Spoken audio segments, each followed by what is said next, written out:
Okay. Yeah, we're in good shape.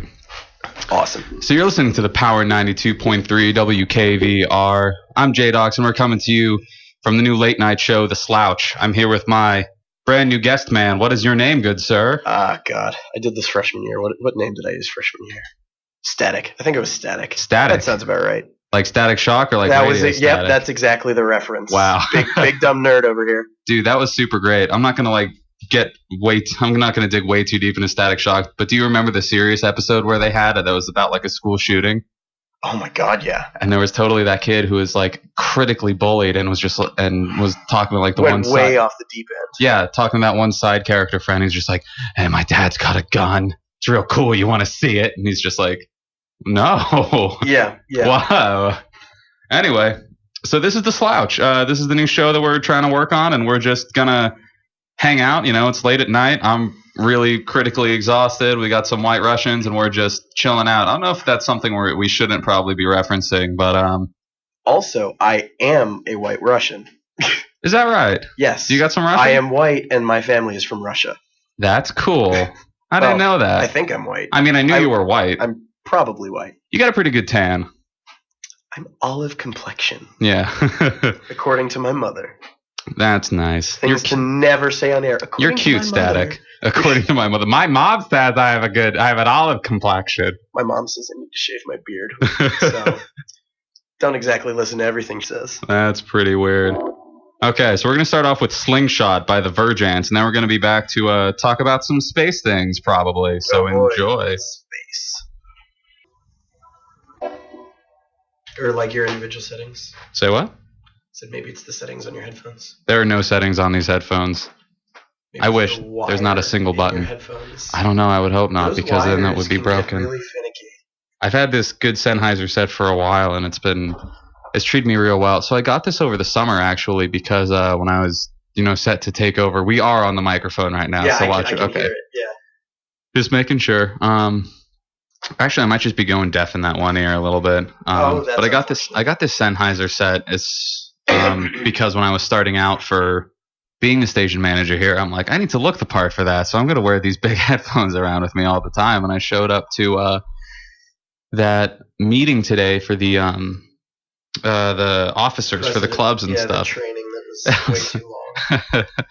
And boy, if this is going to be a sort of sleepy show, but DJ Static over here, he saw me. He was sitting right behind. He saw me just dozing off the entire time through that meeting. It was funny. Well, you weren't looking back. I was dozing off. Oh, really? Yeah, it was really bad. I woke up half an hour later. They were talking about actually falling budgets. asleep.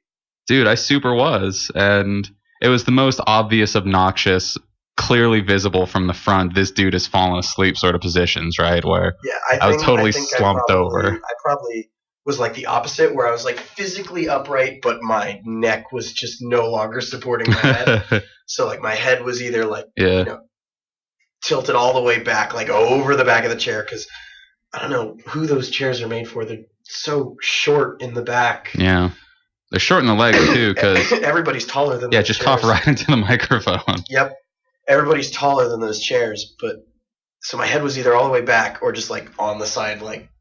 Yeah. 90-degree angle. Oh yeah, dude. That's how I screw up my neck in car rides all the time, is that I sleep like at a 90-degree angle with my neck. I always end up like tangled up in the seatbelt if I fall asleep in a car. Yeah. So I'm not like bugging on you for coughing, but like a fun thing that there's a little cough button. Yeah. Can't always know when it's coming though. Yeah, no worries though. I've done far worse into these microphones. I'm sure you have. It's been fun. That's debatable, probably. So you're listening to the Power 92.3 WKVR. It's The Slouch. I'm James. Almost said. I'm Jdox. I'm here with Static, and he was a DJ for a little while back, freshman year. Very, very briefly. What kind of show did you do back then? Probably something along these lines. Just play some random music. I think you got to get the mic a little closer to your face. Probably something along. That's louder. These lines. Yeah. Just play a little.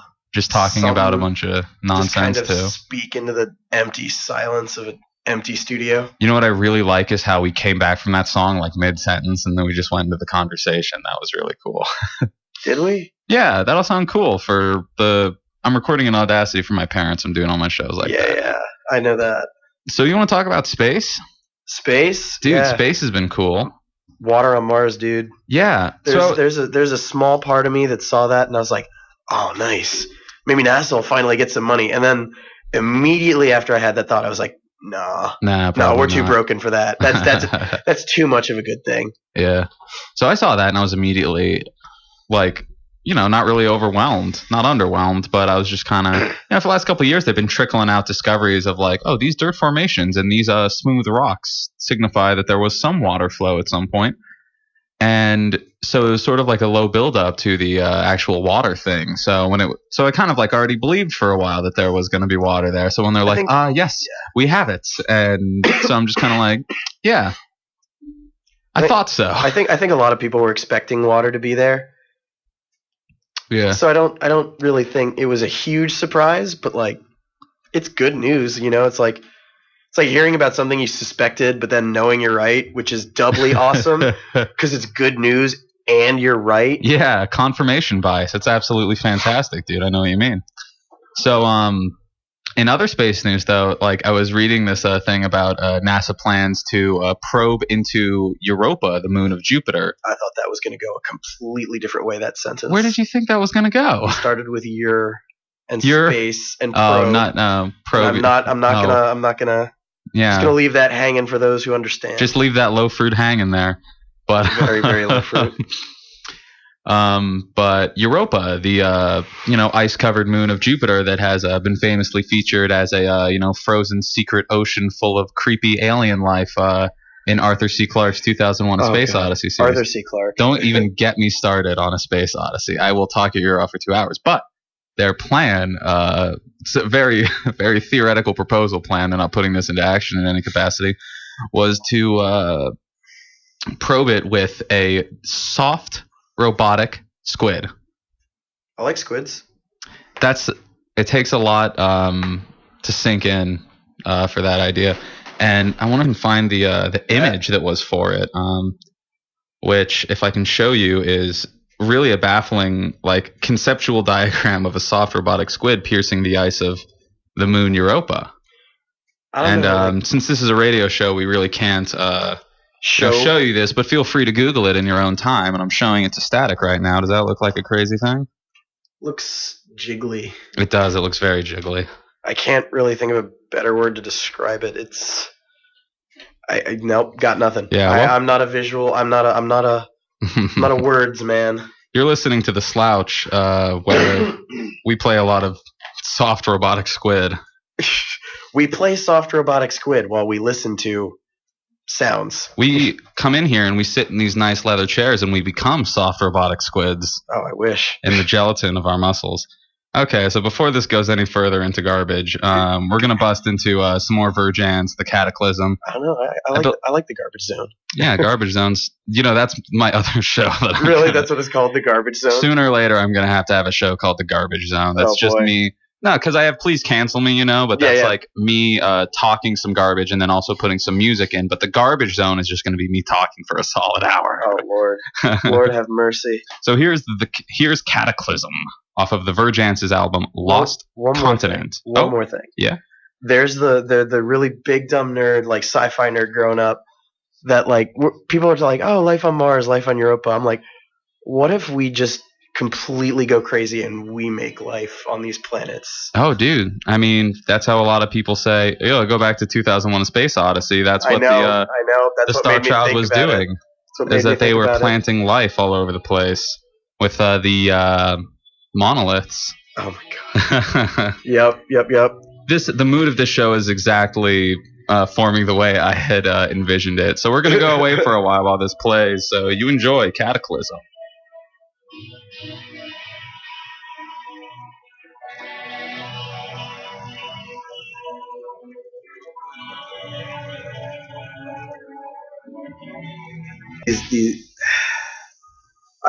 I guess the root of the caricature that has become the quote unquote giant air quotes, you can't see it, but the social justice warrior, the militant feminist, etc., is you take a lot of really interesting ideas worth examining, some good ideas, some ideas intended to help people, and then you shove them into a dogma.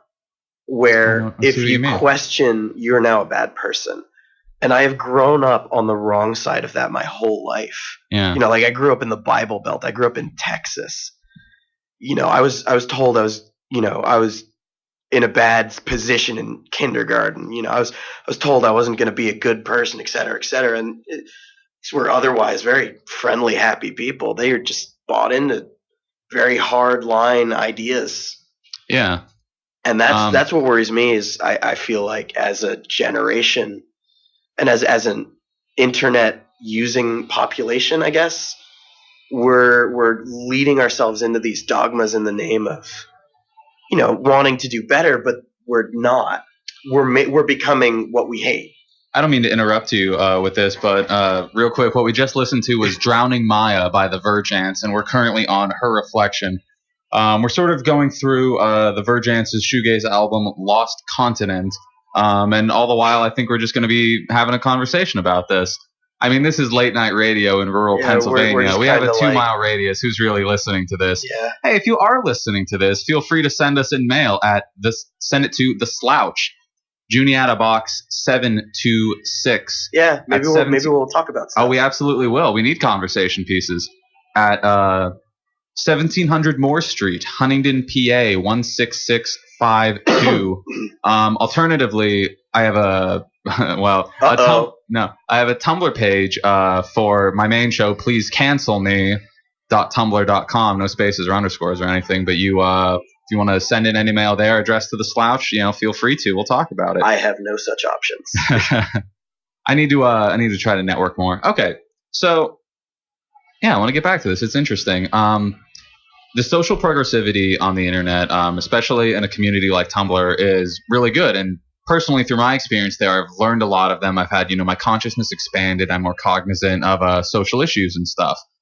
And I think that's benefited me profoundly. But there's a lot to be said for the behavioral and lingual policing and the extreme tribalism. That's some of my biggest concerns there. But also, and this is something I even figured out as a little kid, not to toot my own horn or anything, but I grew up Jewish in the South. Yeah. And my dad grew up Jewish. His dad was Jewish, et cetera, et cetera. And there's if you know any really Jewish people, like traditionally Jewish people, there's a strong identity there. And my dad had a bit of a persecution complex. That's not to say that there were not things wrong with how we were treated wherever we went. But when there's a cross on the top of a Hobby Lobby, that's not anti-Semitism, Dad. That's it's well-intentioned ignorance. Well-intentioned ignorance. If you focus so much on the small potatoes, you just draw more battle lines. Yeah. Where I feel like we're coming around the other way, where we're so obsessed with compensating that we're making it a problem all over again in a completely new way. I see. Yeah, it's definitely a problem with no matter what you think is a positive outlook that you want to promote, that it to generate a paradigm where you are in the right and the others are in the wrong. It's having an us and a them sort of setup where it just generates divisiveness naturally. Yeah, it's really I find it a little scary, to be honest, because it's really not just the internet. It's everything. It's the media. It's everything.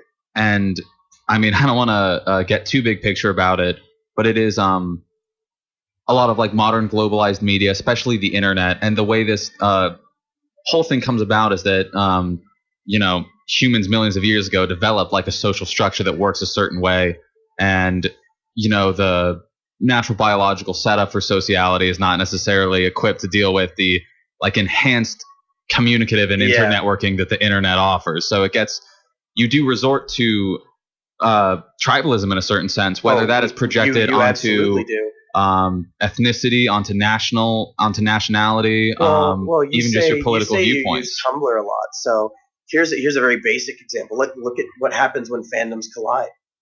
Yeah, sometimes it doesn't go well. I've seen fandoms go to war. Exactly, or different websites. 4chan versus Tumblr has been a long-standing rivalry. And everyone... Same with Reddit and Tumblr.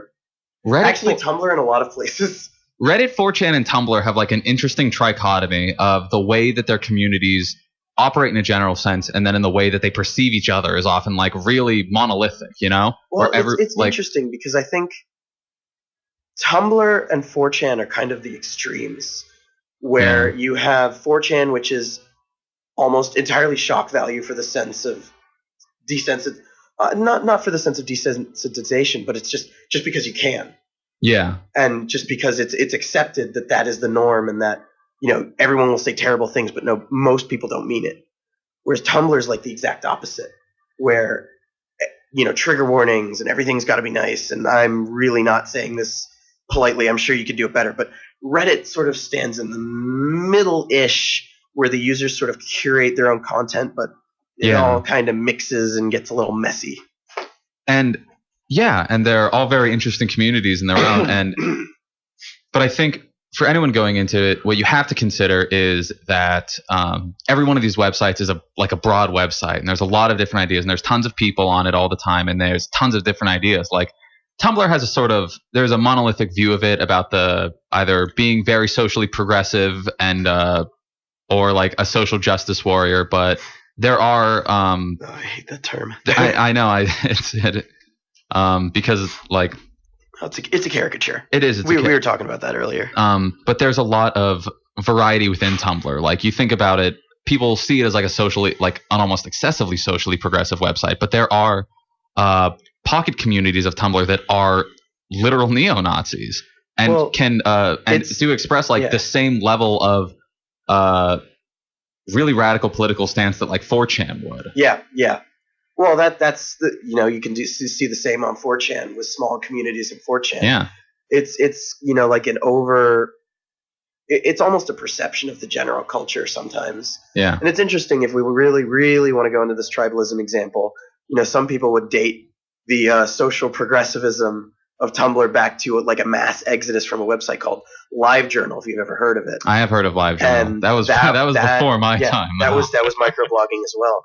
That went up in flames, and a lot of people think, you know, well, that's where the hardcore hardline progressives on Tumblr come from, maybe. Interesting. Again, that was before both of us, so I'm not really sure, but it's really interesting to follow the development of like online communities. Like this is pure unfiltered web 2.0. Internet culture. Almost entirely user generated content. The website produces nothing except hosting space.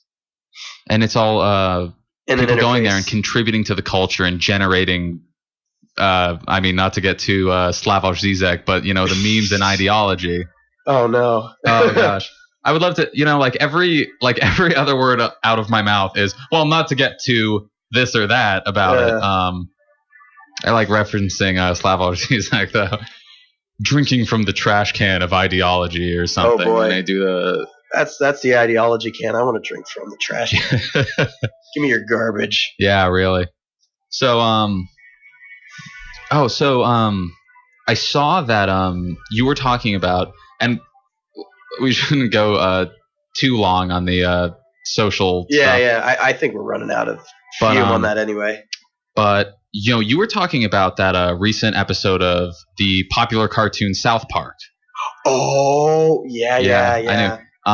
And did you watch it? I did, because you told me about it, and then shortly afterwards, our friend with the big beard and the side shave, I don't want to say his name on the radio. Big hair? No. Anyway, another dude told me about the episode, and he said you should watch it. It's a really interesting take on the concept of political correctness and, you know, the real social justice warrior type. And I did watch it. It was fascinating. If anyone hasn't seen it, it streams online, so you should be able to find it. But it was a really interesting take. It characterized the social justice warrior and like the different approach. Yeah. Then I wouldn't even call it social justice warrior, because the social justice warrior carries a lot of implications, you know, generally female, dyed hair, glasses, screechy, hardline feminist. That's the general. That's the icon of it. Yeah, but this was like frat bros.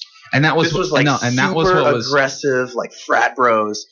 Okay, so to explain it to the audience real quick, the character that they introduced in this episode was like everybody this muscular PC principal. The new principal to the school was a muscular white man with like Oakley glasses and polo shirts. He was very college frat aesthetic, you know? Also, and never quite closed his mouth all the way. Exactly. And he was extremely aggressive to everybody, and was obsessed with political correctness about reducing people's microaggressions against certain groups. If you know this show, they started the episode almost within the first quarter with a confrontation with Cartman. And that confrontation did not go Cartman's way. And that is not normal for South Park. It definitely disrupted the system, the introduction of this PC principle. But what was fascinating about it was that this character exemplified like the push to be socially progressive and to speak in politically correct terms that don't marginalize certain groups. But out of conformity and not sincerity. And that was extremely poignant to me, that he was characterized as a frat bro, one of the most historically aggressive terrible and behaviorally policing sort of people, in American culture. Although in the terms of real frat bros, it's very politically incorrect, using a lot of slurs and like aggressive hazing sorts of behavior. Yeah, it's like the opposite. But it was interesting because it exemplified for me very much the social justice warrior type. And so we've been talking about this a lot. Like, I'm going to post this recording literally on Tumblr. So I'm going to say to people, I'm very much a Tumblr person. I'm very focused on being socially progressive. Listen back to my previous episode of Please Cancel Me. I talk about some cool issues. I mean, so am I. I don't spend as much time online. Yeah. And like, being online too much is definitely toxic. Oh my God. Yeah. I had to stop last year. I'm getting off track. It exemplified the cartoon of the social justice warrior in the way that it's very behaviorally policing to people. And not that it comes from a bad place. It's about, controlling, the microaggressions to marginalized groups. And a lot of people are very dismissive to the idea of microaggressions. I'm very much for them. But what this guy did, this character, in a way that he turned the microaggressions really embodied into macroaggressions. That was exactly what I was going to say. He responded to microaggressions with macroaggressions. He was extremely pushy and provocative, and in one scene, like violence, he literally beat the heck out of a child, beating up a small child. Yeah. Over. I think, what was it? Instead of saying spokesperson, he said spokesman. Yeah, and the other one, which I found fascinating was. So the character Cartman is like notably a manipulative sociopath or something. Oh, he uses the system. Absolutely. And it definitely ends on a note like Cartman was working the system the whole time. But so in this confrontational scene, he gave the PC principal an ultimatum, and he ended it with capiche. Oh, yeah. And he turned that around saying like, are you using that word to associate Italian people with aggression through mafioso stereotypes? And that one actually blew me away, because I'm like, wow, I had never considered that before. That's interesting. I hadn't either, but for a different reason. Because capiche is the kind of thing my grandparents would say, and they spoke Yiddish. So I always assumed that was Yiddish. Really? I was completely unaware that was like a Italian mafioso, mobster, gangster, like stereotype type deal. And so I just had that moment of just like, oh man, I was wrong. I was dead wrong. Hold on a quick sec. I'm going to reset Spotify. Why? Oh, just to break up the audio tracks. I don't want to record it too much. Anyway, but do you think that your grandparents like maybe picked up on that from like mafia movies? Oh, they probably did. Yeah. I mean, I don't know where they picked it up, but I mean, my father's side or my mother's side was from like Long Island, New York. Huh. So easily could have happened in. I know they spent a lot of time in Little Italy. My dad was from Philly, so cool. Could have been either one of those places. Yeah.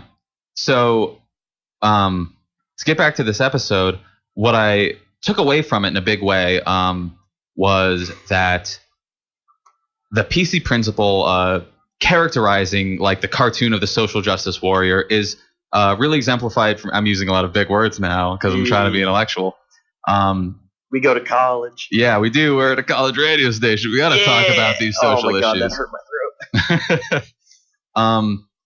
He really exemplified the way to not go about improving the culture in a socially progressive way by doing it extremely aggressively. So the idea of political correctness, where that sort of term is muddled up in a lot of stuff. So I like to think of it as just like it carries a lot of connotations with it. So I like to think good, of like some bad. The usage of language to say like and to try to be conscious of social things and reduce microaggressions to like make a more welcoming and like culture for marginalized groups. I like consider that to be just more of a social awareness. I don't exactly even know what politically correct means, but I'm getting it's but I'm beside myself.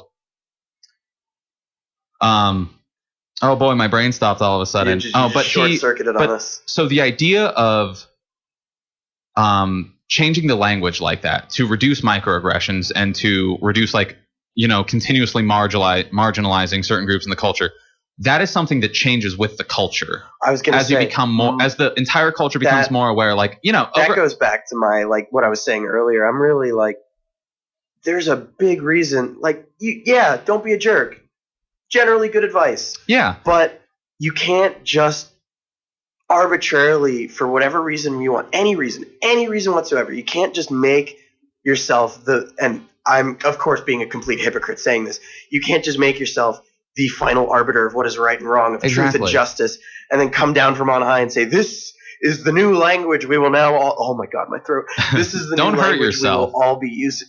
Yeah, you won't succeed through aggression and policing. You succeed through education. So it turns into wait. Let me finish my thought. You're a very interrupting person. Yep. I blame my mother. You're oh God, I lost my train of thought. It's so it's a cultural progression to phase out these microaggressions. Like the N-word has like phased out to the point that that's not socially acceptable to say. Partially, but yes. Let's not get on that. Well, compared to say 100 years ago. Fair. And the F word in reference to gay people and like queer people. Okay. I know. It took me a moment. Because like I'm even hesitant to say it. That's something I said a lot when I was in middle school and stuff. I mean, because no one knew what it meant. Because it was okay back then, and it's not as much now. Well, and it's phasing out. I think some of that is honestly. I think some of that's just maturing as well. Like, let's be honest. Growing up, did you really hear adults talking to each other like that? I don't know. That's middle school, like schoolyard nonsense. Okay, I think there's definitely that's a separate progression of maturity. Some of it, yeah, I think. But like in the general social consensus, that's not as that is far more socially stigmatized to say than it was 20, 30 years ago. This is very true. Even 10 years ago. And I'm like, in this conversation, I'm hesitant to say my third example, the R word in reference to the differently abled. Oh, yep. Yeah. That is becoming another one that's phasing out, and I don't like saying that either. Huh. Personally, because I try to be. I can see that. I'm personally a stickler for accurate language, and it does have a definition that suits the use. It was originally refined. It's not the colloquial. Is that the right word, colloquial? Colloquial, yeah. The colloquial usage is not in the medical sense that it was initially coined. Rick and Morty had a very interesting. If you've ever watched that show, that's just completely irreverent. I sure have. Horrible humor, but I love it. Sci-fi nonsense, which I also love. And they had 10, 15 seconds where it's just Rick and Morty talking about that word. And it's literally like, this would have made me that. And Morty's like, I don't think you could use that word. He's like, why? I'm not meaning to use it to discourage the differently abled. I mean, it would have made me this. And Morty's like, I don't think it matters about that. I think it's about power to certain groups. And Rick's just like, well, that's, what? I remember that. That was a really, that was a really interesting. It's such well-written comedy. It's so poignant because it's on the nose, but it gets both sides of the arguments as well. Yeah. So what I meant to say with all of this, you have the N word, the F word, the R word, all on their own tracks, phasing out, And that's the sort of thing that the culture develops by becoming more aware of the issues, and when those groups specifically have a greater voice in the culture, I think they can say like these direct. It is, and it's a natural progression. So the idea of the social justice warrior not coming from a bad place at all to try and promote more socially progressive values does become aggressive in a way that is in fact counterproductive. Yes. And it only becomes adversarial to the people that it's, trying to, get on the more socially progressive track. And instead of like educating someone about about why that this is a problem, why you shouldn't say this, and why this hurts people, it becomes a battle where you just have to who's right and who's wrong. Yeah, and it just becomes too aggressive, and it devolves into arguments, and that's why you have such resistance among certain people to the idea of political correctness. Is because it feels us versus them. Yeah, because it feels incredibly imposing to them. It has to be a gradual cultural progression where you can't you force this sort of thing on people. But call them a bad person for not being just like you. You introduce them to ideas that you think are better. There needs to be a dialogue. There needs to be like cultural exchange. You can't just say, take what I have. I want nothing of yours because you're wrong. Yeah. And that's not a nice way to put it. And that's not a way I should have put it. But there's a part of me that wonders if we've always been this so horribly argumentative and divided, or if that's just like, going back to what you were talking about way, way early on, how we're kind of like, in terms of how our brains work, not that well suited to constant connection, the internet, and all this like great wide world of horrible, wonderful things that have opened up to us. And part of me wonders if, that's part of the problem, and we just get these growing reactionary movements butting heads. Yeah. And then there's a part of me that's like, well, maybe not.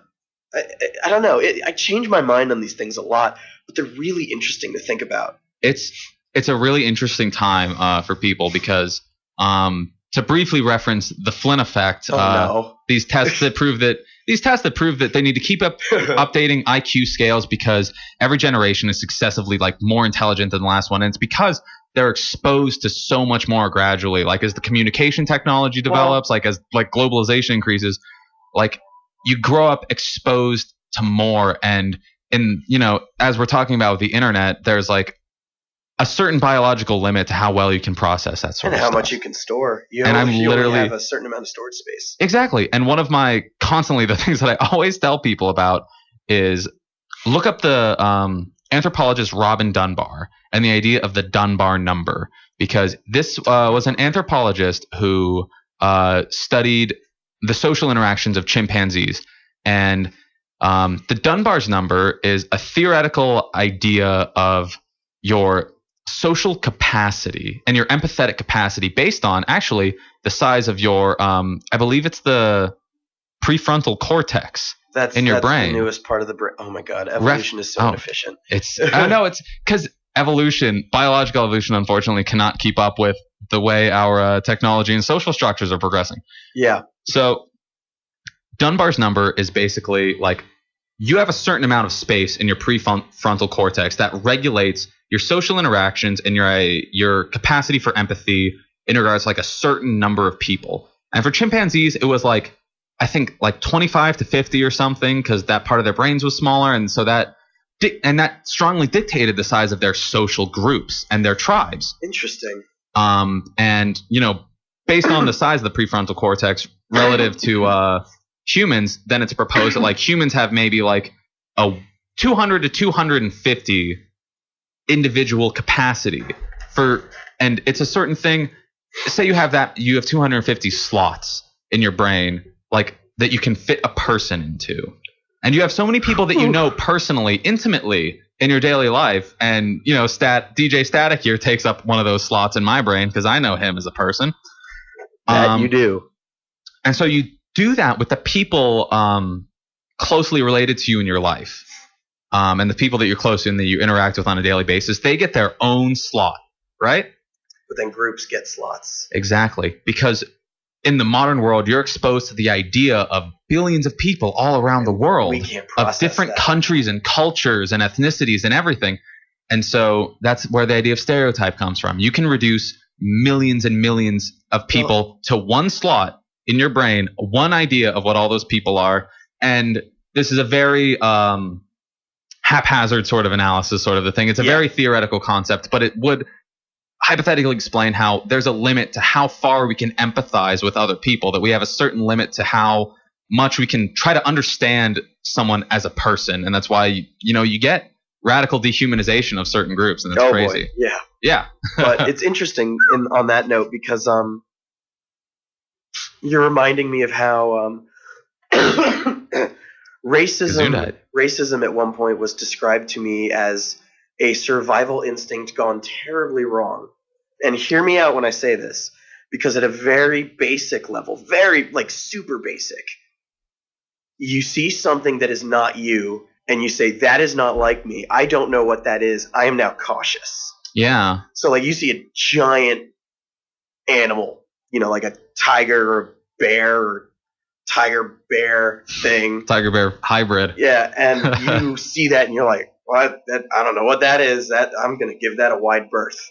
Yeah. That's where it starts. But then as we became more as evolved as a species, as our brains evolved, we formed primitive tribal societies, and that instinct suited that as well, because we saw the markings of another tribe or the some common features of another group, and we'd be like, nope, not one of us, get out. Yeah. And now it's not working anymore. Yeah. So, or it is, and that's bad now. It's working in the way that it was meant to work, but it doesn't suit us as a species anymore. Yeah, it doesn't resonate anymore. It's not useful. So I'm a big proponent of transhumanism, and hypothetically, if you could fix your brain to, fix that with technology, you fix it. Very cautious about, like, I'm all about like getting my broken body parts replaced with like shiny new robot bits. And maybe not robot bits, but like I'm all about like nanotechnology, nanomachines, son. Nanomachines. I would do the voice, but I'm dead. Otacon. Yeah. Otacon, what's wrong with this guy? He's exploded into bits. I'm all about like Snake. Synthetic. It's the nanomachine, Snake. Okay, I get it. We both played Metal Gear. But I'm saying like I'm all about like, cutting edge medical technologies. Like, I have real bad asthma. I'm all for anything that can make that go away. I'm all for stuff that can, fix my freakishly hyperflexible joints. I'm not so okay. What's wrong with hyperflexible? They dislocate super easy. Oh, wow, that is a problem. I dislocated my shoulder swimming this summer. Wow, really I can totally see what you mean. That is a problem. But I'm not so keen on messing with the brain. It is. We're not too sure how it works yet. Yeah, it's a funky frontier, That's scary, because that is you. Like, we have this notion in the culture of like my body and me, but you are your body. But the brain is really where it's all going on. Yeah.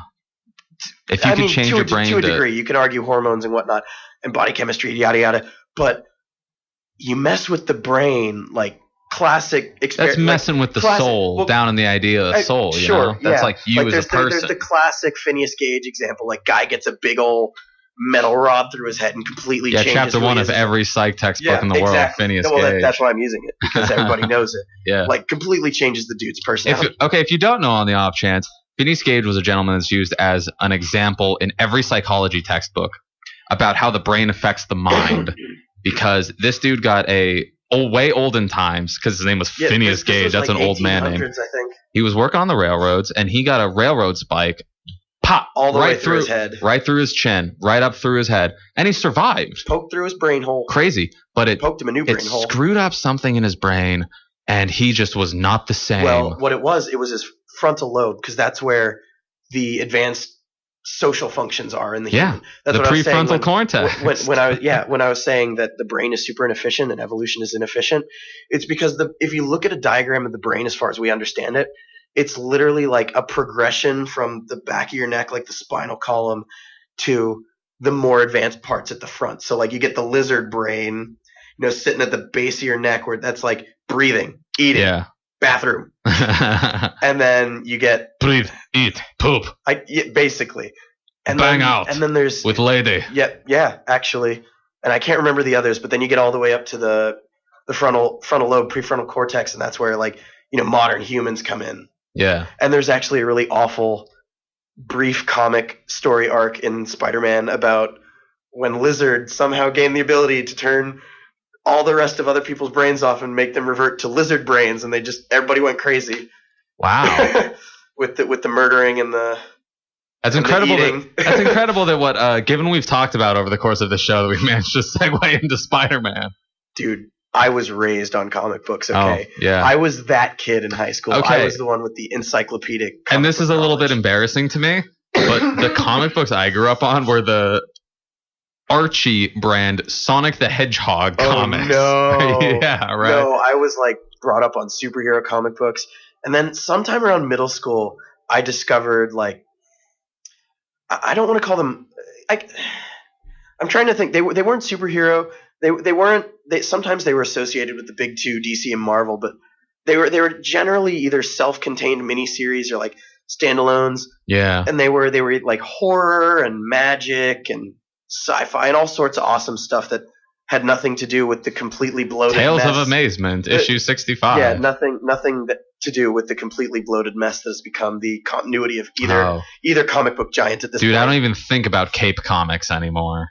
I want to because I'm so attached to those characters. But it's just gotten so they need to start over. Every story's got to end, man. You got to let these characters go on. DC did that. The New 52, right? They just like smashed it. Start over. No, but they didn't. That's why I got back into DC for a little bit, but they did not at all. What they did was they like truncated the whole history into like it all happened in the span of 5 years or so. And they're like, some of these things happened, some of them didn't. We'll let you figure it out. Near a century of comics history happened in 5 years. And we'll let you figure it out as things go on. And it's like, oh my, no, this isn't like their characters. Everybody loves them. These stories got to end, dude. They've been going on too long, man. So for the longest time, this can tie back into that, like social progressivism. All right, stuff let's too. go for it. Like we want more characters, we want more representative characters. Like that's fine. Don't just like arbitrarily change a character that already exists. Like there's a lot of reasons I can argue not to do that, but I'm just gonna move on. Make a new character. Make so many new characters. More new characters, please. New things are good. There are tons of new characters. They've introduced like all kinds of stuff, but the thing is they don't catch on as much as the iconic ones do. So recently they've changed the big names like Captain America or Thor or something. Oh man, yeah, those caused stink. Yeah, they sure did. Big old stink. The Spider-Man is I believe half African American, half Latino. Well, that's Miles Morales. I loved Miles Morales because there was no overt agenda. If you read past the race, which some people don't. Yeah. Because it was a well done story, but that was Ultimate Spider-Man. And what they're doing now is they're rebooting Marvel again. If you didn't know, they're doing another Secret Wars. I did not. And you should look it up because you will be maybe a little bit on board. This is why it's so impenetrable to me because there's so much and there's so many arcs and continuities and like inner crosses. So bad. They're starting over again. Okay. And they're like merging all their realities into one. So what it looks like we're going to get now is Peter Parker Spider-Man, one of my favorites, just because I've always been the classic. I've always been into like the dorky nerd Spider-Man. You get Miles Morales, and then I want to say Spider-Woman. I can't. Oh, Spider-Gwen. The new Spider-Gwen. Yes, that's what it is. Spider-Gwen. Oh god, that costume design. No. Oh my goodness. It's one of the female Spider-Man variants. Oh my god, I can't believe those words just came out of my mouth in that sequence. But it's one of the female Spider people. I don't know if it's Spider. Look up on your computer real quick. Marvel All New, All Different. They have a whole bunch of like advertising images about it, and they're changing a lot. But again, people are upset, and I can kind of understand people being upset over Thor, but really not much else. Just because if you actually wait, what are we looking for? Marvel what variants? All new, all different. All new. Don't search for variants. They just have a bunch of promotional images out there, like Wolverine is being replaced with XJ32, XJ32. Oh, the girl with the 2 claws. Yeah. Well, she's got one in her toes. Is that right? Yeah. I don't believe that. That's crazy. No. This is true. This is true. You can look this up. She has two in her hands and one in each foot. So she still has 3. So it's still cool. Dude, that opens up all new opportunities. She can do like some crazy spin stuff. Oh, well, she has. But I'm sure. She's replacing Wolverine. People are sort of like iffy about it just because like, Logan. Like the thing is, Wolverine. A lot of people like Logan as like, and I don't know. I can see. I mean, Logan's Wolverine, Peter Parker is Spider-Man. It's the classics. A lot of people who get upset over comics don't the status quo doesn't change anymore. It hasn't changed for like 10, 15, 20 years. Oh, I've seen this. I'm looking at this right now. It doesn't stay changed. And so people are like, oh, Thor's a woman now. It's terrible. I'm like, old Thor will be back before you know it. It's the characters for me, the superheroes in a way are a lot for me like they've become a mantle, you know? There have been different Supermans, there have been different Batmans, there have been different Spider-Mans, there have been different now there's a different Thor. It's like a mantle, it's like a title. Yes and no. I can see what you're getting at. It's interesting. Someone put it to me as like a modern pantheon, and that's a very interesting analogy in and of itself. But I like how Agent Coulson is like up in here with the rest of them. Character that only exists because of the popularity of the movies. I love. By the way, that's my favorite because he's just a normal dude. He's just like a. Have you watched Agents of S.H.I.E.L.D.? He's just a public employee. Have you watched Agents of S.H.I.E.L.D.? I've made a specific effort not to. Okay, so then never mind. Because I don't really care. Anything ever. But oh man. Hold up, Audacity pause. And we're back. Oh boy, we got on this conversation for so long. This is the Power 92.3 WKVR. Oh, wow. Yeah, I'm Jdox. I'm here with the Static. The show we got is called The Slouch, and we're neither of us is just putting right on. No, we're very sat very upright because we're having a livid conversation here. But we've been playing some shoegaze and dream pop and stuff while we just sit here and converse. You know, we've hit some like interesting topical sorts of things, and now we're talking about comic books. Anyway, back to what we were saying about. Well, it's interesting you talk about the mantle because that's always been DC's thing. Yeah. With multiple variations on a superhero.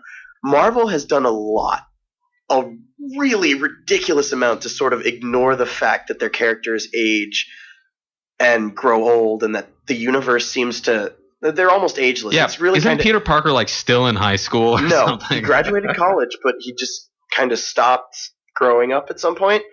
I don't know. It's weird. Like I'm saying, like I remember reading a comic about Venom, and they mentioned Barack Obama. I was like, no way. I'd love to see the Venom symbiote. Venom is like possess Barack Obama. That'd be crazy. President Venom. Obama Venom. Barack Venom. How would that go together? There is no good name to make on for those. An Obama Venom. Yeah. Combo. Oh, write those in too. The Slouch. Send us terrible fan. Write us mail at Juniata College, Box 726, 1700 Moore Street, Huntington, Pennsylvania 16652. You can address that to the Slouch, or you can address that to Jdox. That is JDOX. J Jonah Jdox. Yeah, it's a really dumb DJ name that I made. It's actually not very intuitive. But you can also hit us up at pleasecancelme.tumblr.com, which is my blog for the shows that I do. It's all good. But yeah, like Marvel's really gone out of their way to keep the original people in the costumes for the most part. Like, yeah, I'm looking at this like this is Peter like Parker Spider-Man for sure still here. Marvel has a lot of universes and what-if comics, whereas DC kind of will occasionally say like, all right, this dude has a protege and now he's the real deal because the other one's dead. Yeah. Except for Batman. They tried that out with Batman for a little bit, didn't really pan out, brought Batman back. Bruce Wayne. Oh, that was part of the Batman's Bruce Wayne. Oh yes. Well, spoiler alert, every single comic book character dies and comes back at least 12 times. There used to be a joke. No one stays dead except for Uncle Ben and so true. Bucky. And Jason Todd. Bucky doesn't stay dead. He comes back as the Winter Soldier. That changed first when Bucky came back as maybe I'm getting the order out. It used to be Uncle Ben, Bucky, and Jason Todd he was Robin. He was the second Robin. Oh, yeah. I remember Jason Todd. Those were like the holy trinity. Jason Todd, if you don't know, was one of the Robins, the protege of Batman, who was famously brutally murdered by the Joker with a crowbar. Because fans voted for it. That's the worst part. Fans voted for that? That is legitimately why he was killed. That is so dark. They called a vote. Are you kidding me? They voted for Jason Todd to be murdered. I formally disavow the comic book community for being weird and disgusting. I'm joking. Don't email me about that, you crazy. Those were the holy trinity of characters that never come back. And then everyone all but white Uncle men, Ben, by the way. Everyone but Uncle Ben did. Well, comics have been like almost all white men forever. And like that's its own issue we were talking about a little bit. Okay. But like aside from that. But like I don't know, man. These stories, like, I love them. They're part of my childhood. But, like, have you ever finished a story that was, like, went on for a really long time, like, finished a real long show? Like, you could probably call it an era of your life. And you actually feel really good when you finish. No. Like, I've only felt depressed. Every good story's got to end, though. There have been like long-running things that end that I can't, off the top of my head, feel something that I feel really good about. My most distinct memory is of Digimon Season 2. Oh, wow. Where it ended, but then it did like a jump forward 10 years to where are they now? They're all grown adults with kids and stuff. And they all had like, and it was really interesting. And I cried because I'm like, it's over. And of course, Digimon kept going, but that's not with that crew.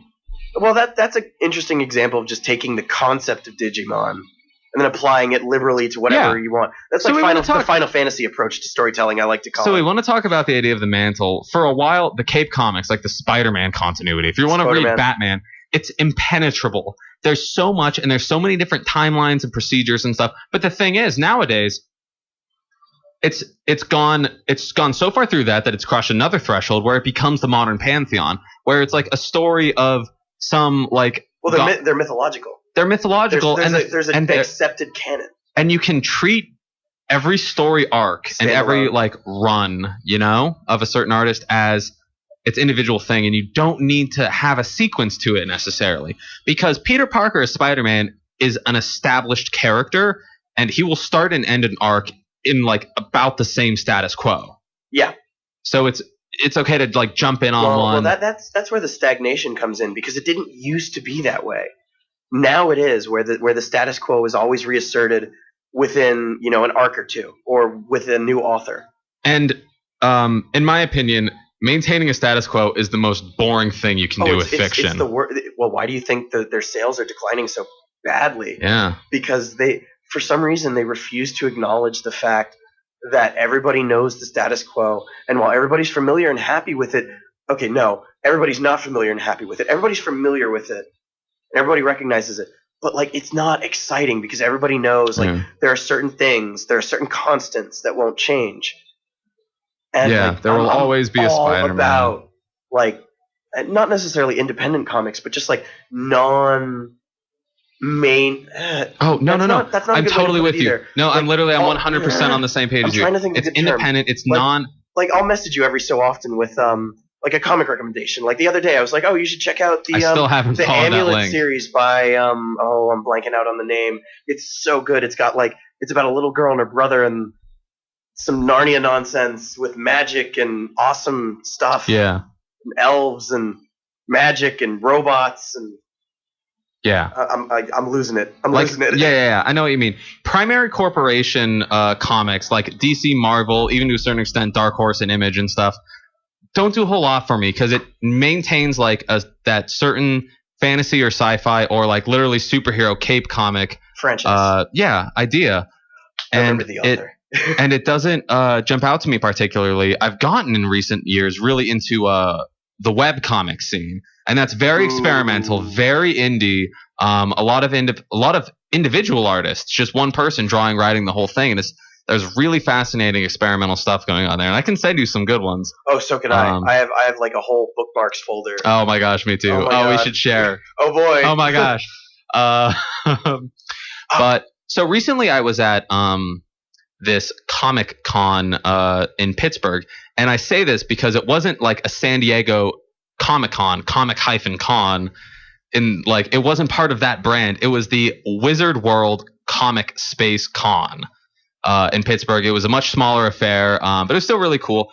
But the thing is, everything was very mainstream stuff. And I'm not going to be, and I will admit to be a very hipster person that I'm into indie stuff and really obscure kind of things. But yes, Mr. Shoegaze. Yes. But when the problem for making the radio shows I have here is that I can't make a playlist through Spotify like they want me to do because none of the bands I'm listening to are on Spotify. Oh boy. I just download all of their stuff from Bandcamp. Very, very, very indie. But so while I was there, I was struggling to find. I was down in Artist's Alley, and I was struggling to find good art that wasn't like about some pop culture thing like Spider-Man or Doctor Who or Adventure Time or whatever. I wanted something that wasn't one of these big notable marketed franchises, and I did find a couple like interesting indie artists with like really cool illustration stuff going on. Do you go to cons a lot? No, not very often. Because I was going to say, one of my friends, she's actually relatively prolific on Tumblr, I believe. Very, very talented artist. Very dear friend of mine, who I will sometimes maintain on and off again. Oh, promo contact. her on the show for all 2 people listening in the middle of the night in Huntington. She goes to cons a lot. YOSB.tumblr.com. YOSB. Yosb. Amazing art, amazing person. Excellent, I'll follow her. Oh, wow. Yeah, really good. And completely unabashed about the things she likes as well. Gosh, I want to be on this level. She's amazing. Look at this look at this good Rick and Morty piece right here. Dude, that got retweeted by Justin Roiland, that picture right there. I don't know who that is. That's the creator of Rick and Morty. Oh, no kidding. I'm getting too close to the mic. I'm getting all antsy. No, you're fine. You're good. We're hyped up now. This was supposed to be the relaxing show, and we got crazy riled up. You're on the air with an insomniac, dude. Like, this is the witching hour. This is when like the spirit of the devil possesses me. Yo, no kidding. Literally, I was gonna make a show called The Witching Hour where I play Witch House and what was the other thing? Witch House music. I can play some of that right now, actually. Oh, and Hauntology. Really interesting. Okay, so we're gonna switch over real quick. Let's see. What are we listening to right now? Out the mics. Oh, don't worry. We are listening to Malka, their album The Constant State, and the song right now is For Now We Live. So let's listen to that real quick.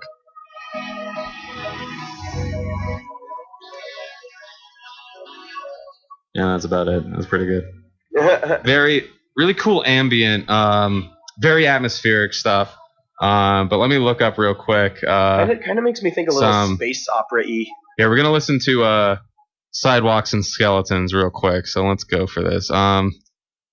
Here's Your Life Is Not Real by Sidewalks and Skeletons. Oh, man. Here, I'm going to turn the mics off for this real quick. Okay. I don't really know why. I think it was just watching people argue about things. Yeah. I don't know. It's frustrating. It's going to be election season. We're all really political right now. No. You know what it was? Somebody started debating Israel and Palestine with me. Oh, wow, really? Everybody likes to debate it with the Jewish kid. It's a little annoying. See, and I absolutely will not get into it here. We will not. I do not want to touch this topic. But my general stance is that I just don't know enough about it. It's a very complex thing. It's happening in a completely different side of the world, a completely different set of cultures colliding that I just really... I'm going to say... I can't say one way or another. There is no clear-cut right and wrong to that situation. That's it. That's all I'm going to say. That's all you'll ever get from me on air. Oh, there rarely ever is a clear-cut solution to anything. But everybody wants there to be, and everybody speaks like there is. So... Anyway, comics. Yeah, get back to good stuff.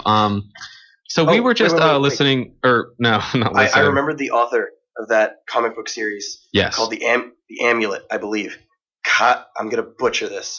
Kazu Kibishi, I believe. Let's look it up. It's really awesome. I got them for like free on Amazon. I wonder if they're still free. But Kazu Kibishi.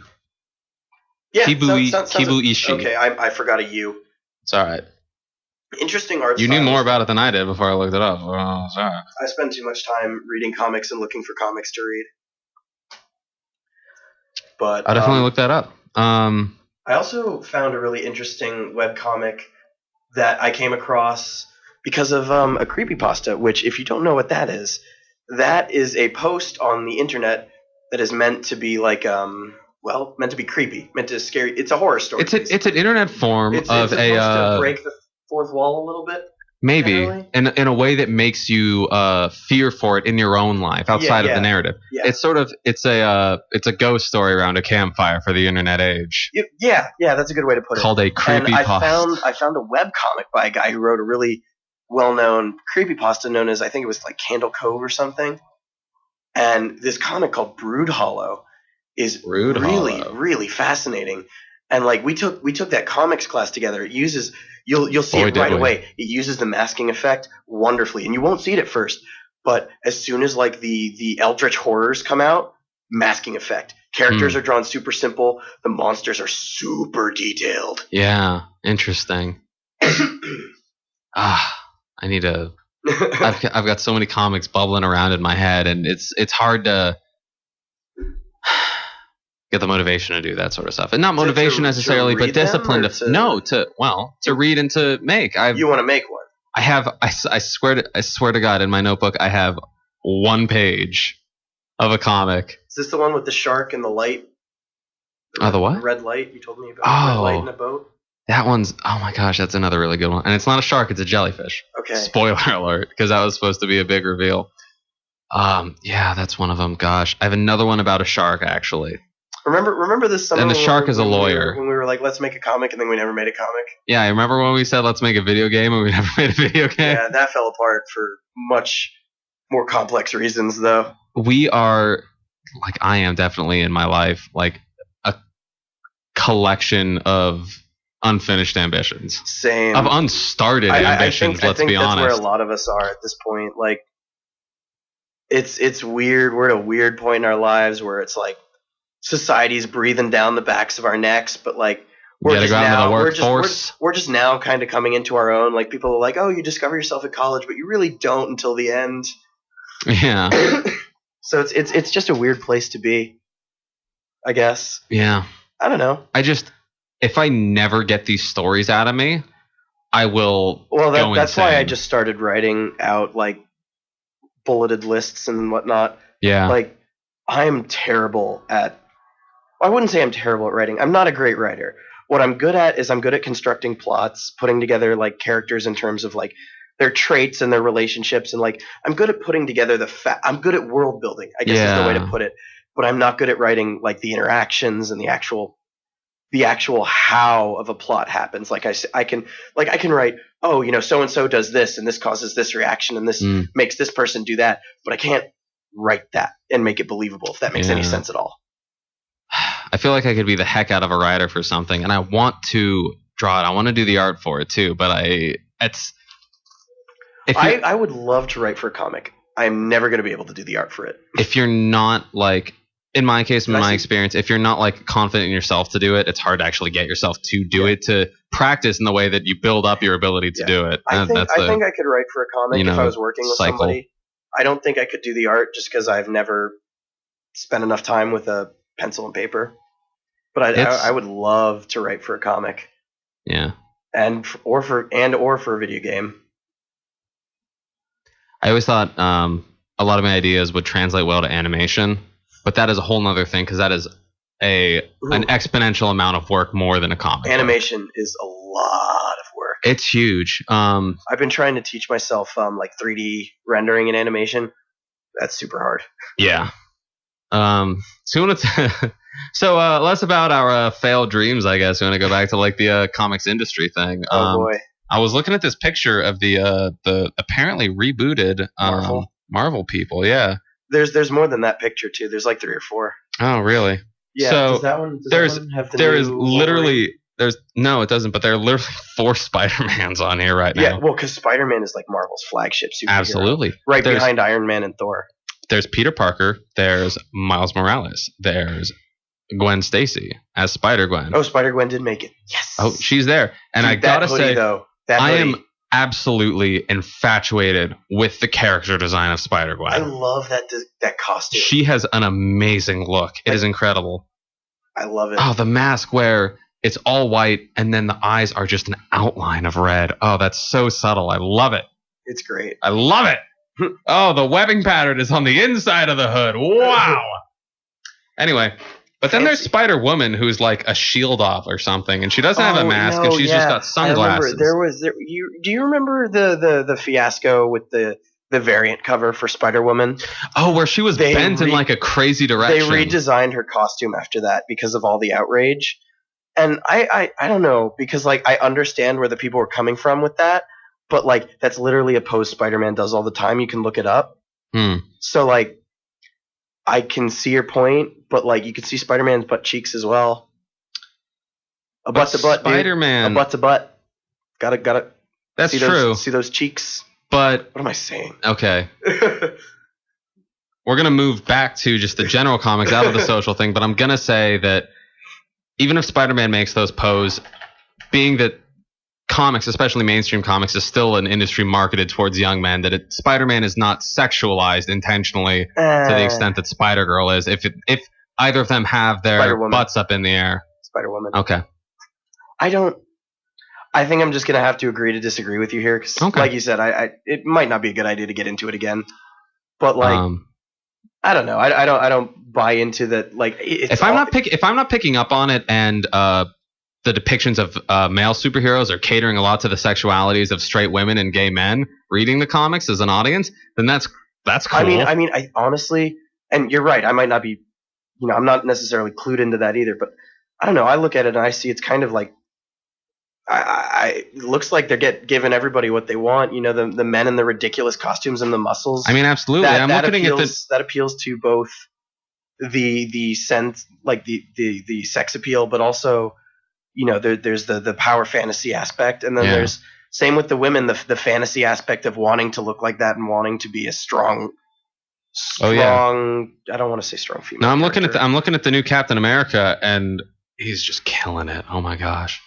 That is X-Falcon? Yeah, X-Falcon. I mean, he's got the orange glasses, yeah? Yeah. Okay. So that's Falcon. But anyway. So I know what you're saying, and if it was in such a way that the men were sexualized to the extent that the women were, then that's not necessarily a good thing, but it's not an unbalanced thing. I think they are. I can see where you're coming from, though. It's just that my perception of the comics industry and the comics industry's like perceived audience is that it has been historically a medium catering to young straight men. I would say you're definitely not wrong there, but I think it's changed a lot more than people want to admit.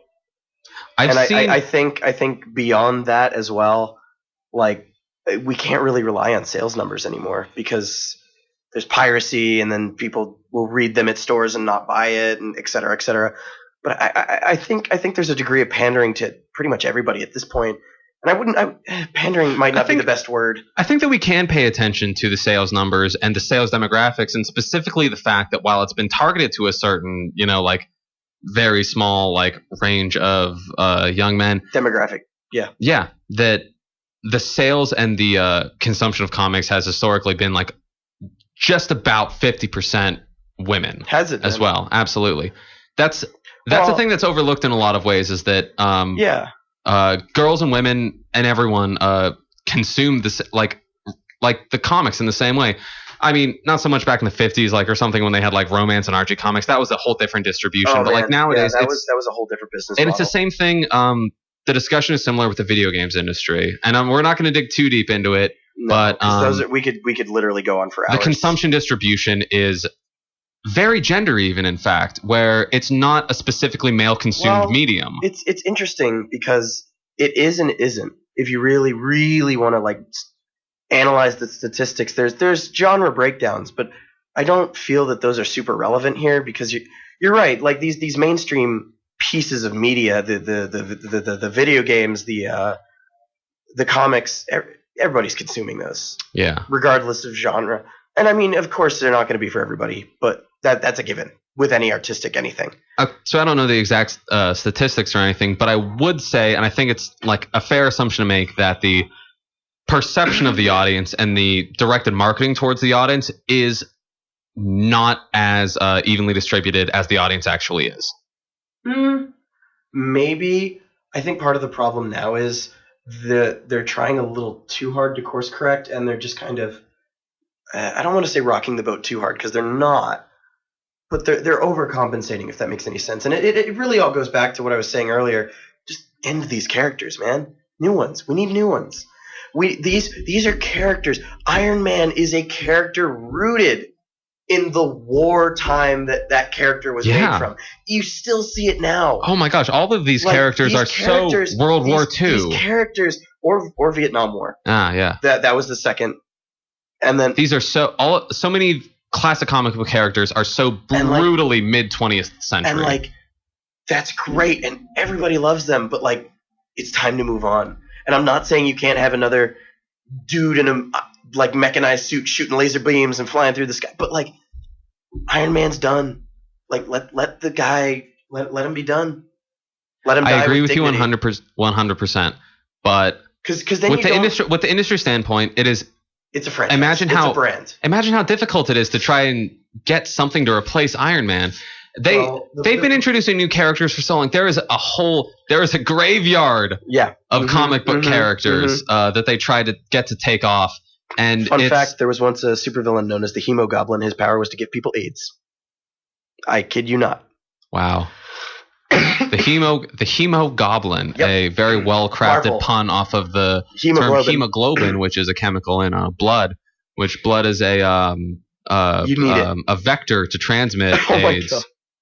But no, that's awful. Are you serious? I am. Look it up. Okay. Verify this. Well, here we go. The Slouch exclusive research segment on the Hemogoblin. But what was I going to say? Oh my goodness! These characters, they're wonderful and everybody recognizes them. They got to go. And I think part of it. Oh my God! This is disgusting.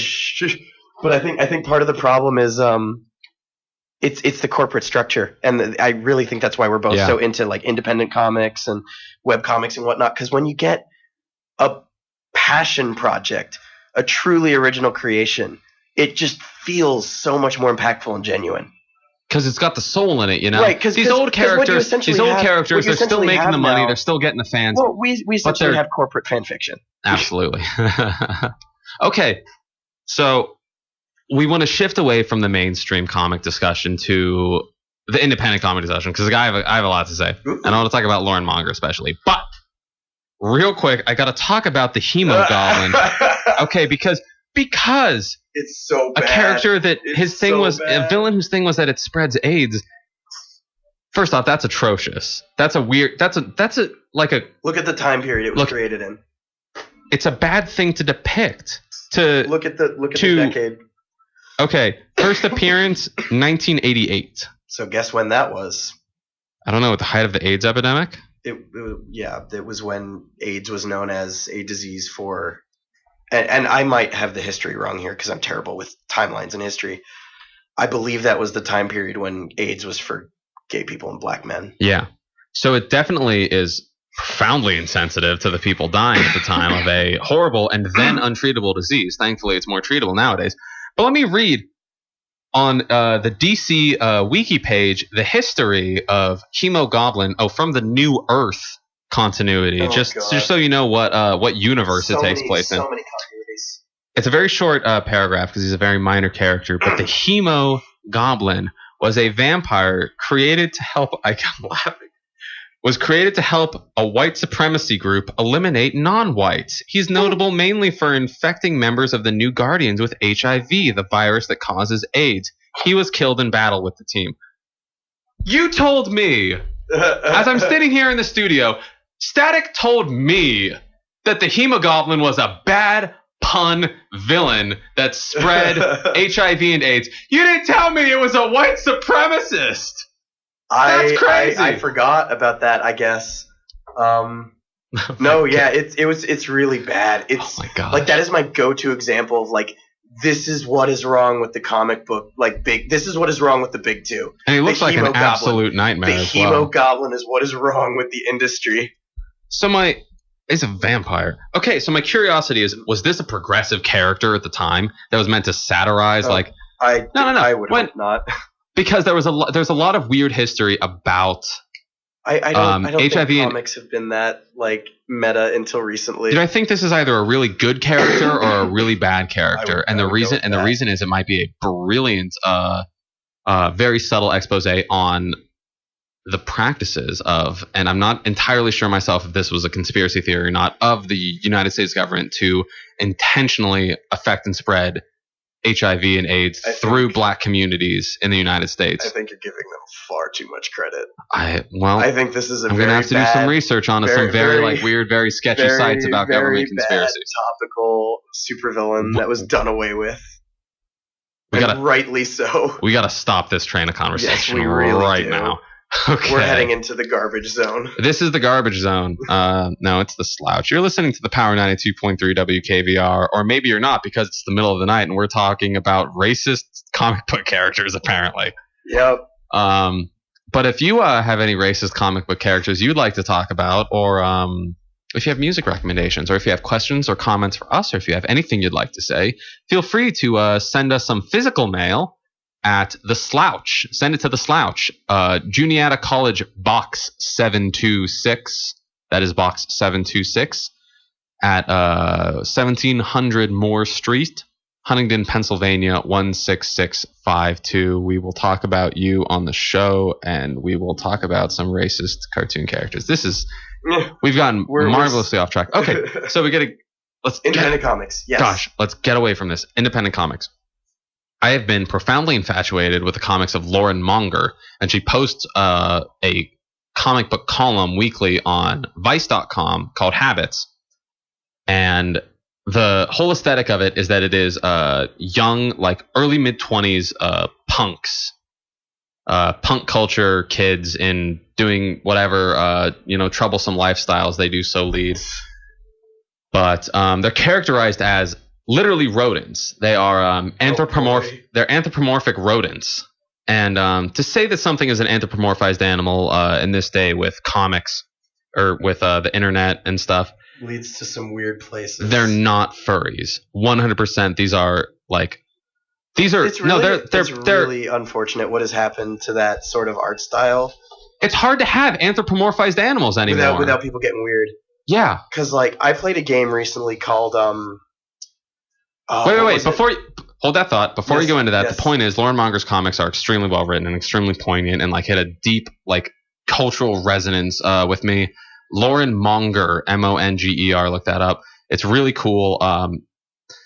Anthropomorphized animals in a way that is entirely not sexualized. It would be an extreme challenge to sexualize these characters because they're all very scummy, very kind of deep down, not good people. Bad people. They're not admirable characters, but in that sense, they're fantastically well written because they're really well characterized in that way, and it's a really fascinating comic, and I'm obsessed with it right now. To the point that I'm about to get. She made a design of the lead protagonist, the character Clem, who is characterized by an opossum, and she had a patch design where it was the character of the possum in a little oval, and then on one of those tattoo style banners across it said Quitter. Quitter. Interesting. And that is going to be my first tattoo. Oh, really? Yeah. I don't know if I'm ever going to listen to it right here. This is what's happening. I don't think I'm ever going to get a tattoo. I don't know if or when I'm going to get that thing, but that's definitely on my list. Fun fact: if you're Jewish and you get a tattoo, you can't be married, or you can be married. You can't be buried with your family. Wow, that sucks. Yeah, it's very, very old rule. It's a little contested. Is your family traditional Jewish family? Well, it's interesting because my dad was just shy of Orthodox and my mom was Reform, which is to say they were complete opposite ends of the spectrum. So they kind of met somewhere in the middle when they raised me and my sister. All right. Yeah. But anyway, what was the name of that game? Oh, yeah. Dust. Oh, Dust: An Elysian Tale. Yes. I have that. I have not played it yet. It's so good. You need to play it. It's a really good game. Cool. The story's a little not bad, not terrible, not great. I know where you're going to go with this, though. I saw the art, and immediately I was taken aback, and I was like, I'm not comfortable with this. And then I played it anyway because it's fun. It's really fun. The mechanics look cool. The combat looks real cool. I kind of had this epiphany where I was like, wow, what has the internet done to my perception of these characters? It's made it hard. These are the kind of characters I would have seen as a kid, and I just would have been on board with it. But now I'm like, I don't want people to see me playing this game. I don't want to play this game too much. Yeah. I know exactly what you mean. We're internet people, you and I. We're exposed to the furry culture to a certain extent. Do they have a culture? Is that a... You know what? To their eternal, your silence says enough. To their eternal credit, it is an active and vibrant internet culture. They produce a lot of art, for better or worse, but they are expressing their creativity in unique and individual ways. And for that, I give them eternal credit. A lot of it, to their credit, is not sexualized. But I know what you're saying. Dust: An Elysian Tale. Dust: An Elysian Tale. That was made by one dude, apparently. No kidding. Yeah. Took him a long time though. I imagine. It looks really cool. I've been meaning to get around to play it, but I have like a backlog of 100 Steam games I've waited to play. But I know what you mean because the character design smacks heavily of DeviantArt furry characters. It does. It really, really does. And it's consciously, I don't want to say that's a good or a bad or anything, but that certainly does have a cultural perception of it. It brings up some associations which are really unfortunate because it's a good game and you see these things and it makes you think of these other things that are not so good to me, I am not too fond of. Yeah. And so it kind of makes you want to distance yourself from something that in actuality is completely unrelated, but aside from this one unsexualized, anthropomorphized animal characters. There's fundamentally nothing wrong with that. In fact, if you play it, and I'm not remembering super well, so I could be very wrong, but it almost looks like they minimalized like this any sort of sexual characteristics of any of the characters. All right. Almost androgynous with some of them. And again, it's been a while, so I could be wrong. But they're not like ridiculously proportioned, is what I'm getting at. Oh yeah, I understand. And that makes me think sometimes the way that the furry internet culture has affected the perception of anthropomorphized animals out there in the world. How that affects big things, like big production things, like Pixar or something. If they wanted to make something with anthropomorphized animals, when was the last time you saw a movie with anthropomorphized animals? It's hard to say. Exactly. It's been a long time. Because think about it. Those cats don't dance. Those used to be the that's a deep bread and butter of children's animated movies. Not anymore. There's like and I don't know if that's like if there's I don't know if that's a correlation, a causation. I don't know what that is. Oh, you know what I think the most recent mainstream sexualized anthropomorphic animal character animated? Lola Bunny, Space Jam. Which did a lot for furry culture. Oh, God. Lola Bunny. Lola Rabbit? Lola Bunny? No. She's Bunny. No. Bugs Bunny, Lola Bunny. I think it's Lola Rabbit because if you say bunny, that implies underaged. I don't sexualized female rabbit. I don't think so. I think I'm getting mixed up with Who Framed Roger Rabbit and Jessica Rabbit. Okay, but Jessica Rabbit was a person, and Roger Rabbit was in no way sexualized. Yes, but the bunny rabbit connection. Okay, I don't know. We're gonna have to look this up on the Looney Tunes wiki right now. Oh, you're about to go to the weird part of the internet. It's the Looney Tunes, the official Looney Tunes wiki. It's not going to be sexual. There's an official. Oh man, Looney Tunes got some sick lore, yo. Hey. But okay, first off, there's a wiki for like any franchise in any capacity. There really is. I guarantee there's a Dust the Elysian Tale wiki, and there's gotta be by far less mainstream than Looney Tunes. That's just primary Looney Tunes. Okay. Is it? Yeah, Looney Tunes that wiki. Okay. Okay. No. Real quick. Do you know, lore-wise, Daffy Duck? Oh no. No. You want to talk about this? Go. Daffy Duck. You know, he's got that that white strap around his neck, right? Yep. That white band. Yep. That canon hit in a flashback of one of the more recent Looney Tunes cartoons. That is a string of pearls, a band of pearls on a necklace that he inherited from his mother. Wait, there's a new Looney Tunes? There is new Looney Tunes. And they have stories? Oh yeah. It's more cartoons, dude. It's like modern animation styles. Oh man. This kind of falls in with comics and everything. I'm so happy with like more recent animation efforts like Gravity Falls, Steven Universe. Those shows are great. Real quick, Star versus the Forces of Evil. Real quick, you're right. It's Lola Bunny. Oh, I was right. Okay. See, that was that was a little concerning to me because Bunny implies younger, Rabbit implies older. So I was worried if it was Lola Bunny, then that's like. I never really thought about that. I never made that connection. Well, is that a thing? No, I don't know. What does that say about me that I thought that was a thing? I don't know. I really don't. Anyway. I don't know. The thing that really bugs me about if you look into the history of why that Lola even exists in the first place, purely marketing. They were like, we need sex appeal in this movie. Let's make this rabbit. You know, I would like to think that they didn't create a cartoon rabbit woman for sex appeal in a movie in the 90s. But quoted. No. Like, I would like to think that wasn't the case. But the fact is that there was no other female character in Space Jam.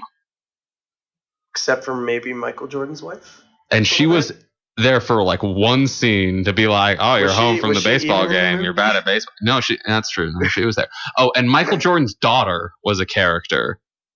But that was it. Okay.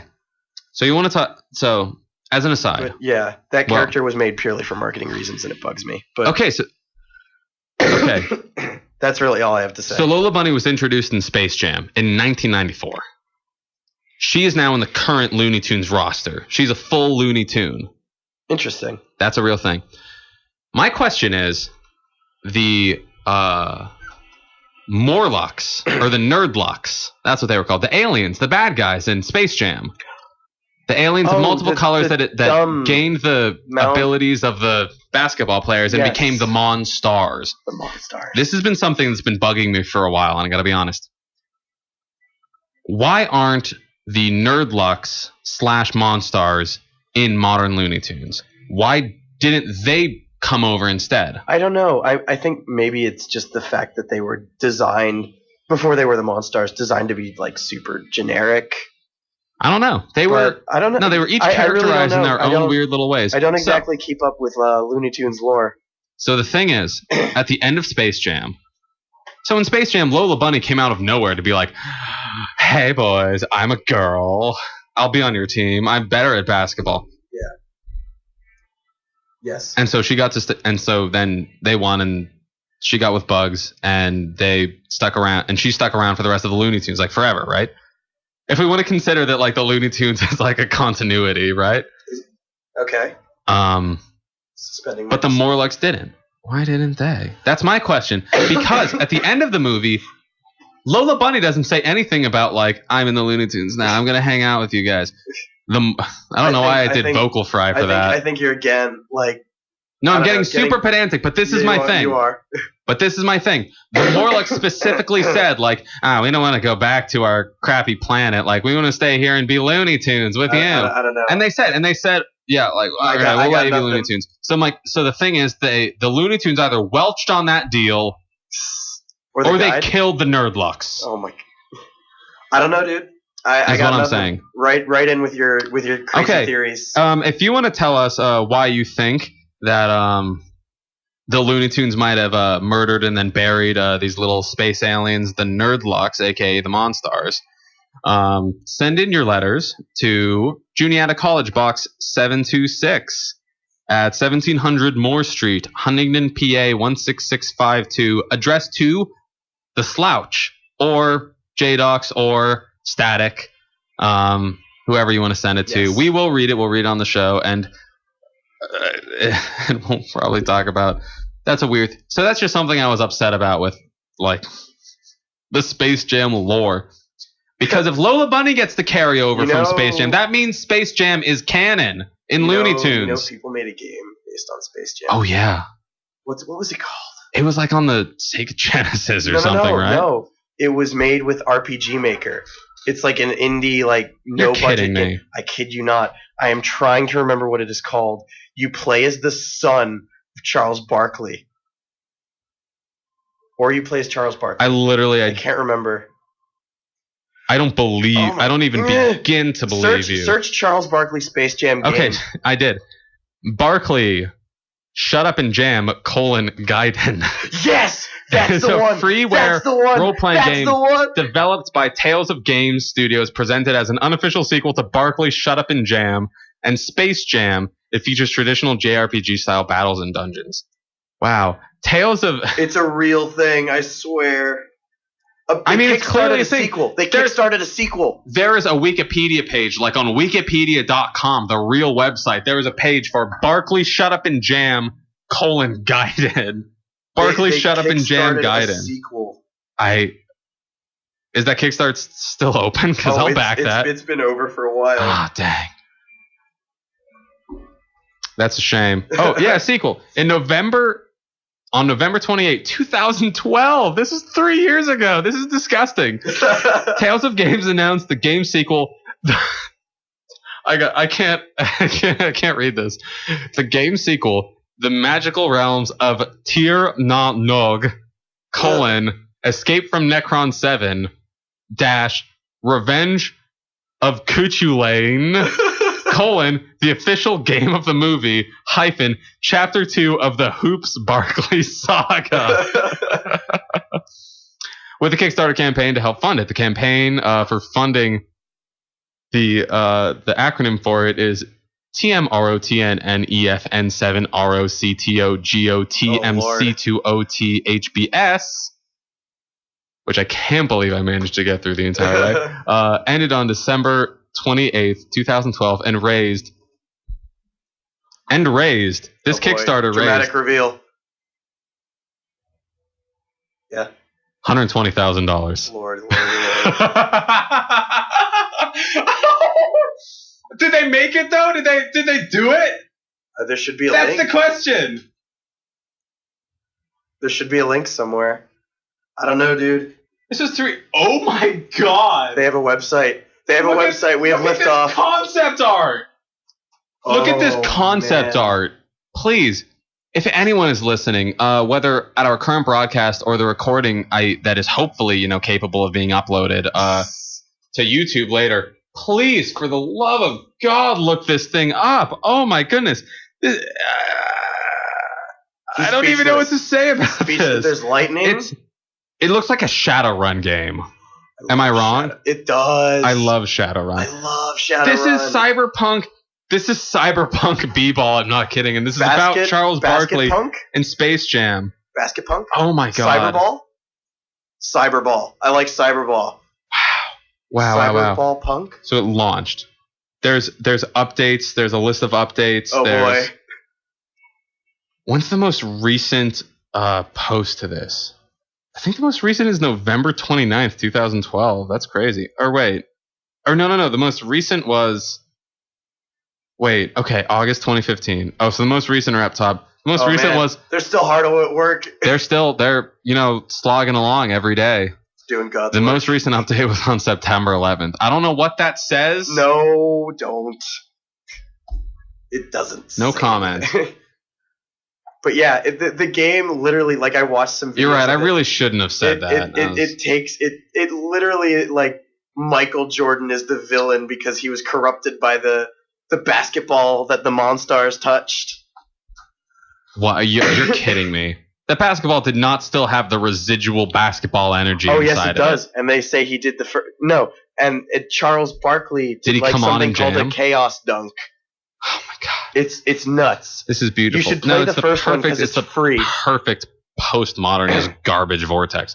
Okay, so we want to read the stretch goals real quick. At $50,000... You were in love with this. Gosh. Okay, so the stretch goals page, interestingly, the gauge that like builds it up, like like a little thermometer for it, is made out of skulls. It is a pile of skulls that builds up when you reach the stretch goals. I'm not kidding. It is. I'm looking at it. So you're gonna get a body count. I feel like this is gonna be a very grim game, very existential deep down. Okay, at $50,000, Barkley 2 Mac port. So that was passed. So it's it's gonna be on Mac. It's going to be on PC. It's going to be on Mac. It's going to be on Linux. It's going to be on, I don't know any other OSs to make that joke. At $60,000, in-game movie theater. I don't know what that means. Probably watching cutscenes. I guess so. At $70,000, Nightmare City. Oh, God. I don't know what that means. I feel like this game is already a Nightmare City. At $90,000, New Game Plus, which is good. That's, infinite replayability. Am I right? Yep. At $120,000, which they reached, animated cutscenes.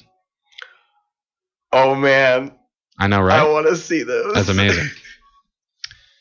I wonder how well they're animated. Do you think they're like pixel art? Do you think they're like full 2D animations? They could be really good because I played a little bit of... Yeah, I'm sure you did. the original. And like, if you've ever worked with RPG Maker, like, I opened it a couple times. They give you a lot of standard stuff for like a turn-based fighting game.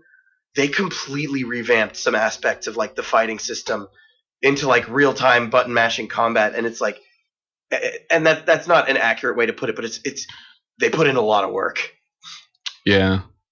Okay, I'm gonna keep going. So these are the 2 stretch goals that tragically they couldn't reach in time. If I had known, I would have put in a couple $10,000s to make this happen. What did they miss?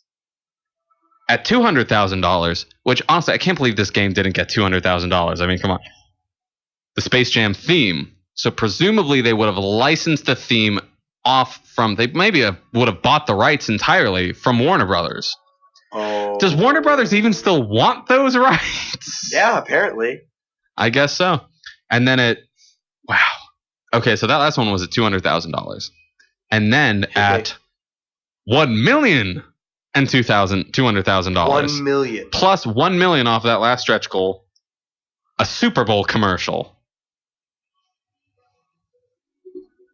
Which, some people say, I'm looking at the static right now, and he's got his face in his hands. He's too stressed out from this. A lot of people say, I only watch the Super Bowl commercial for the ads. That would have the Super Bowl for the commercials. That would have ended. You said that I only year. watched the Super Bowl commercial for the ads. Think about that. It's very late at night. I'm very confused. Okay, so that was the stretch. I don't want to linger on this topic too long, but wow, these screenshots look. He's found a new passion. Wow, there's a whole floating Zordon Power Rangers, Rangers. You're gonna find the original. That is a basketball. And play it sometime, aren't you? Wow. Oh, no way. This is where this quote came from? What? I'm a gamer psycho mercenary who will kill you with the drop of the hat, and hats drop easy in this effed up world? That's where this came from? Are you kidding me? I've seen this screenshot 100 gazillion thousand times on the internet. I never knew that this is where this came from. I love this quote. I've always loved this quote. I've been on Tumblr for a while, and it circulates every once in a while, but I love this quote.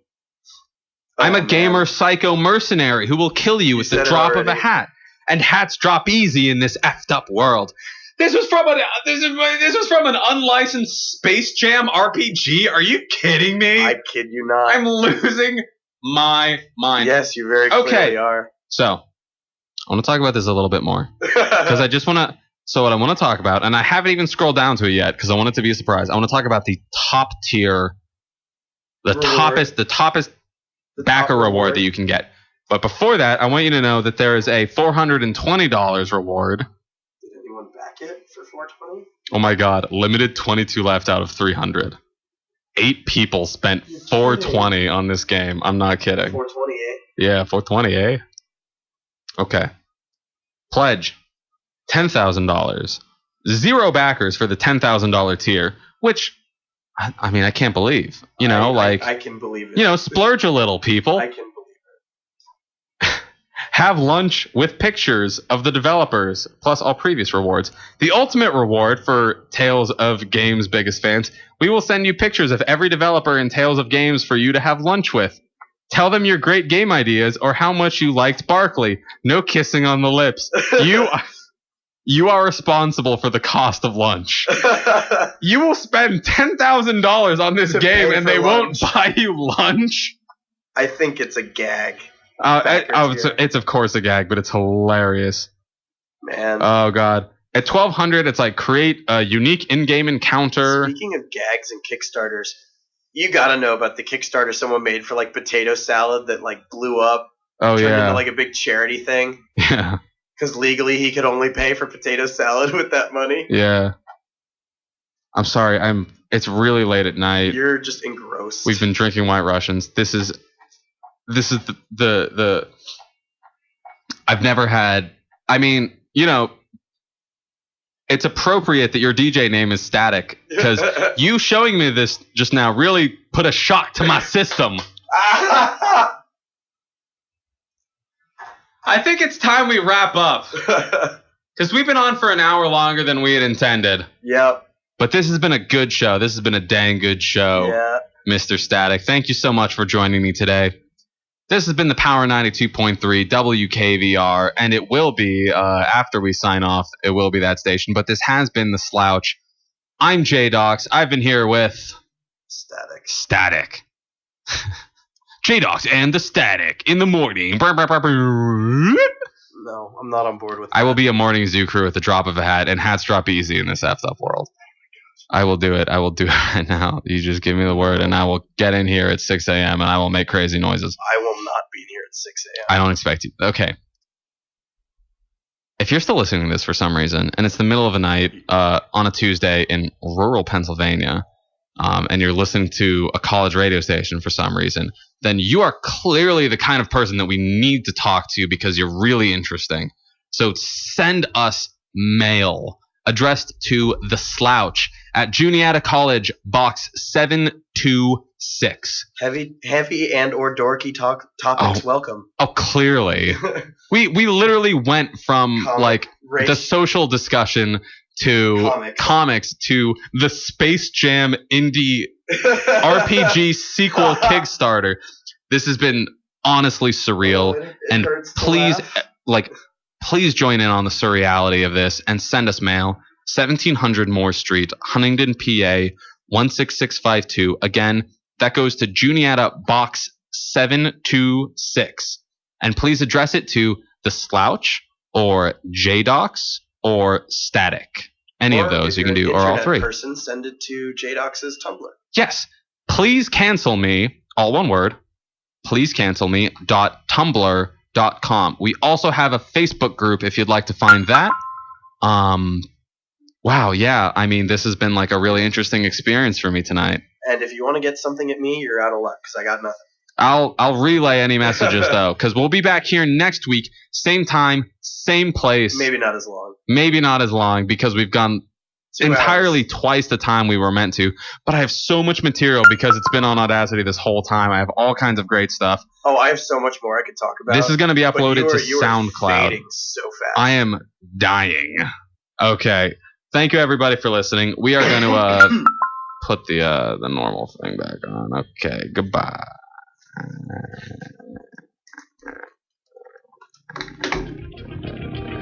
See ya.